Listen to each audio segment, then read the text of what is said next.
My name is Bonface Fundafunda. I'm a Zambian. I'm based here in Lusaka.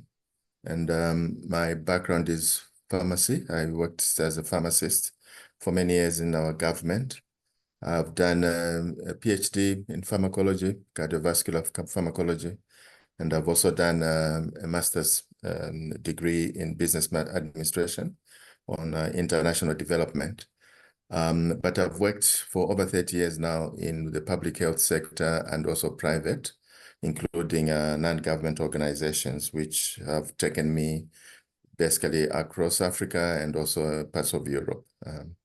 But I'm currently the co-chief executive at Africa Resource Center, where I've been since January 2019, and I've functioned in different capacities in this organization. Africa Resource Center is an initiative which was set up by colleagues working at the Gates Foundation around maybe 2014, 2015, 2016. And it was activated essentially around 2018 with my joining in 2019. It's the bit of history that I can refer to. So the organization's mandate was to provide advisory services to governments with a focus on supply chain as the entry point. And the whole idea was to invest a lot more focus and attention on supply chain resilience, which is now what we are almost all the countries on the continent are looking at, certainly post the COVID pandemic. So essentially, we've been working in our countries, supporting governments to look at investments in supply chain, looking at innovations in supply chain, as well as creating partnerships that would result in much more efficient systems, good practices in the way supply chain is provided. But the anchoring of supply chain is there largely to support health programming. So if we look at any health program in the public health sector, each one of them have got an angle that speaks to supply chain. So essentially, our role is to engage with public health programs and ensure that when we are speaking to reforms, transformations, or strengthening of supply, we are speaking about enabling health programs to be provided sustainably and throughout each year. And that is in response to what many governments have committed to, which is universal health coverage through very strong primary healthcare programs.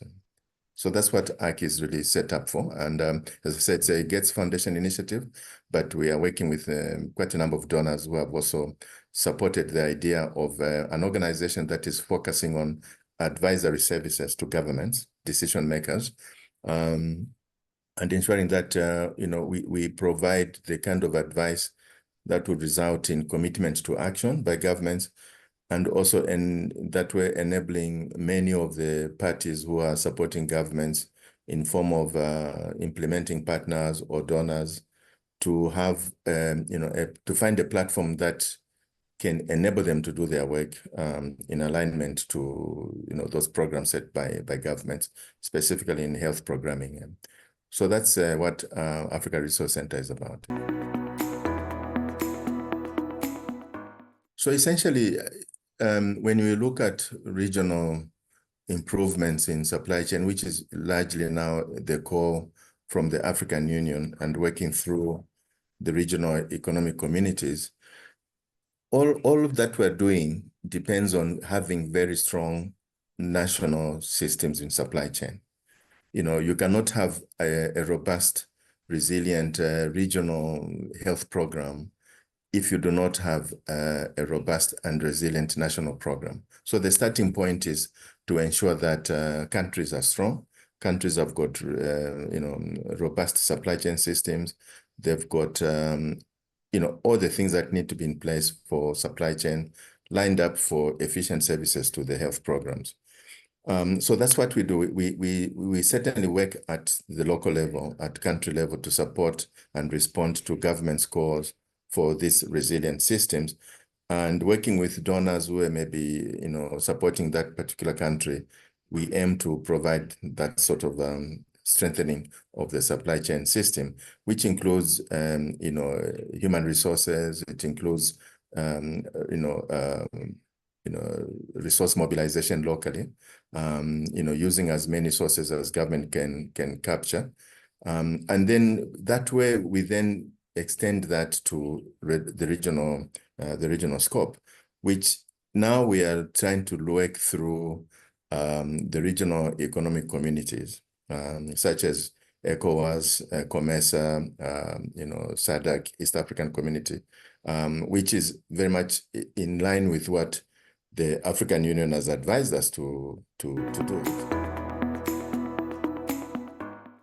Our role with at the regional level in terms of supporting regionalization, we are effectively working with the regional economic communities, which is the advice we were also given by the African Union, to focus our attention at the regional level. And so we've got MOUs with ECOWAS and COMESA, and we're also looking to East African Community and other regional economic communities.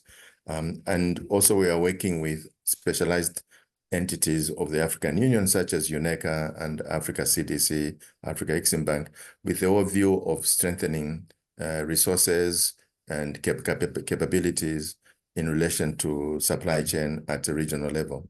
So that's what we do. So we focus certainly on strengthening the national level, and then we extend that to the regional economic communities. And the logic there is largely because, Africa has got 55 countries, and one organization, even a multiple organization, may not have the capability to jump from one country to the other in terms of providing support. So the logic really of using the regional economic communities is to use the powers that they have, the convening powers, and then leverage all of that to introduce solutions that can be recommended to member states to take up for action. And we hope that by doing so, we can achieve some of these results in much quicker time than it would take us or anybody else from jumping from one country to the other. So that essentially is part of the logic of working through the regional economic communities. The interesting things about our countries is that they are all facing almost the same type of challenges.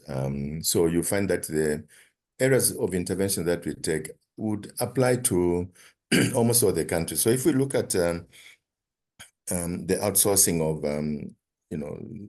the supply chain services such as transportation, that's something that would easily be applied across the continent.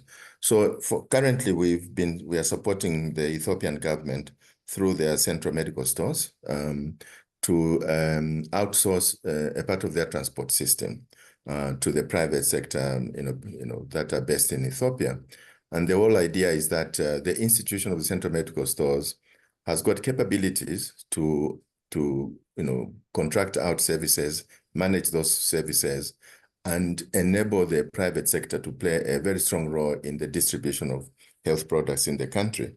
We believe that many of our countries have got either fairly well-established private sector logistics firms, but also may encourage the growth of that service from the private sector by offering these, suppliers or logistics firms in that country, by offering them to carry out these services on behalf of the government.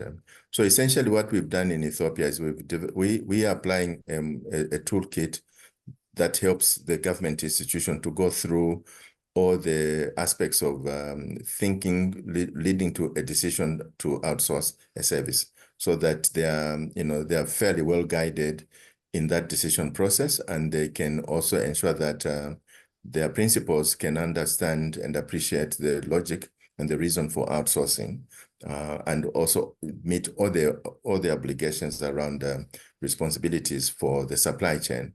So in essence, that toolkit has enabled the Ethiopian government to accept that their central medical stores, which is the Ethiopian Pharmaceuticals Supply Service, can actually outsource to the local companies that are based in Ethiopia. And the EPSS, as it is called, retains the responsibilities to manage this contract. And the value of that is that, the EPSS does not need to be, hosting and holding a huge transport fleet, but they can outsource that to the private sector, whom they pay for their services. And the result is still an efficient supply chain service that ensures that products go to all the health facilities across the country. Now, we think that that approach is applicable at regional level because many of our countries, even if you look at any one of these regional economic communities, they need to be now, for example, start trading heavily with local products, specifically medical products. And we think as part of the response, the call to having a sustained supply chain infrastructure for public health, it will require that countries trade between themselves. And to do so, there will have to be very strong supply systems and logistics firms that can transport health products across the region to support, any business, whether it is a public health facility, whether it is the central medical stores, or whether it is a private sector. So that logic of ensuring that you've got the means to outsource, you've got a logical framework for outsourcing. All of that has been tested in Ethiopia, and we see that it's actually going to work for Ethiopia because, so far the application has been absolutely efficient, and the support from the management and the board of directors, as well as the government in Ethiopia, is also present to the extent that we believe there's a lot of confidence in the ability to outsource and gain the services that you want to see from the private sector. So that's one service that I believe can be duplicated, across the continent, certainly through regional economic communities. I think maybe we can start from just the way the continent has evolved, largely due to the after effects of the COVID-19 pandemic, where the African Union member states have recognized that they need to be collaborating, they need to be working together, and they need to invest in their local systems and local services and local providers, including the private sector. But again, you see, that whole drive starts from recognizing that at national level, we have to invest in our national systems. And these systems are not just government systems, but they're also private sector systems. The private sector is such a strong part and parcel of national development programs. It's part of the national, programs for such as health. They are providing services in so many ways, whether it is in the manufacturing or it's in, supply services. So I think my advice would be at national level, first of all, to demystify this issue we face every day about, that private sector and the public sector cannot sit together or cannot work together for the benefit of the citizen, specifically in public services. So if we can get rid of that problem or mystery, I think we'll begin to create these strong national systems, which involves public as well as private sector. And I think investments will be much more readily available when we can demonstrate that the government is working very strongly with the private sector for the benefit of the citizens. And I think we can see that there'll be a lot more accountability in such a framework for resource management, resource allocations, and even resource acquisition, because there's all the good practices that we can set up at national level, which are, for example, transparency, as well as visibility of, in systems like supply chain. So once we do that, I think it will be a very simple leap for member states to ask for that within a region, that they have they begin to work a lot closer on aspects of supply chain, whether it is, kind of trying to harmonize regulations, trying to harmonize all these trade rules, which fortunately for us, the African Union and these regional economic communities, they've worked very hard to establish. So if essentially what is left is just putting these things into practice. So the framework, I would say, is already there.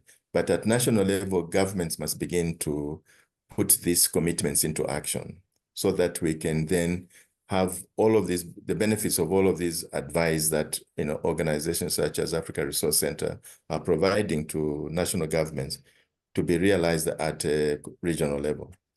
So I think it will start from just looking deeply at our national local systems, looking at what needs to be strengthened, what commitments we need to make sure that we can do the work well nationally, and then we can be a good participant of services, across the, as a member of the region, for example. So that's what I would think would be the best way to start.